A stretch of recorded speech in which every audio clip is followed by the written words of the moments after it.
सूर्यास्त के बाद आप अपने घर के रसोई घर में से सफेद चीज, सफेद अन्न किसी को नहीं दे सकते। बहुत जरूरी हो गया हो तो आप खरीद करके दे सकते हैं, लेकिन अपने रसोई घर में से ये सफेद चीज जैसे चावल हो गया, आटा हो गया, नमक हो गया, शक्कर हो गया, चीनी, ऐसे सफेद अन्न, सफेद वस्तुएं रसोई घर में से अगर हम सूर्यास्त के बाद देते हैं तो लक्ष्मी भी चली जाती है।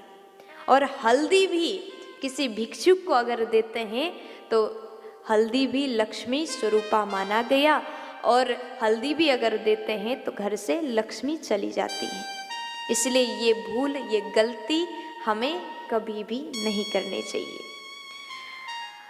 और ध्यान से सुनिएगा, आपके रसोई घर के बेलन, चकला, तवा कभी भी किसी को नहीं देना चाहिए, क्योंकि अगर हम किसी को देते हैं तो आपके भाग्य भी उस बेलन चकला के साथ में आपके घर से चला जाएगा।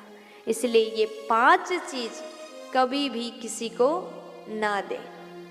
ये 5 चीज अपने घर में ही रहने दें, क्योंकि ये लक्ष्मी के स्वरूप हैं। प्यार से बोल दीजिए ना। बताया गया पत्नी के पास माताएं अपने पास में जो पैसा रखती हैं, पत्नी ने, आपके पत्नी ने तिजोरी में कुछ धन जमा करके रखा है, पैसा रखा है, तो उस पैसा को कभी भी किसी को उधार ना दें, क्योंकि लक्ष्मी के पास जो लक्ष्मी है उसको बने रहने दें। घर के लक्ष्मी के पास अगर लक्ष्मी वो जोड़ करके रखते हैं तो आपके घर में बरकत होगा। इसलिए वो लक्ष्मी कभी भी उधार में ना दे। तो कहा गया झाड़ू, जो झाड़ू हम अपने घर में लगाते हैं वो झाड़ू कभी भी भूल करके भी दूसरों को नहीं देना चाहिए।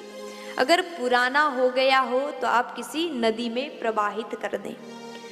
झाड़ू को लक्ष्मी की स्वरूपा माना गया। लक्ष्मी पूजा के दिन अभी अभी आप सभी ने लक्ष्मी पूजा के साथ में झाड़ू को भी पूजा किया होगा। घर की लक्ष्मी हमारे यहाँ, हमारे हिंदू परंपरा में, हमारे शास्त्र में बताया गया झाड़ू लक्ष्मी के स्वरूप हैं। इसलिए हमारी बुजुर्ग माताएं, बुजुर्ग लोग कहते हैं कि अगर झाड़ू को पैर लग जाए तो उसको प्रणाम करना चाहिए। घर के झाड़ू किसी को देना नहीं चाहिए, या दूसरे के घर के झाड़ू भी अपने घर में कभी यूज नहीं कर सकते। ऐसा अगर हम करते हैं तो हमारे घर में से लक्ष्मी चली जाती है। इसलिए कभी भी झाड़ू किसी को ना दें।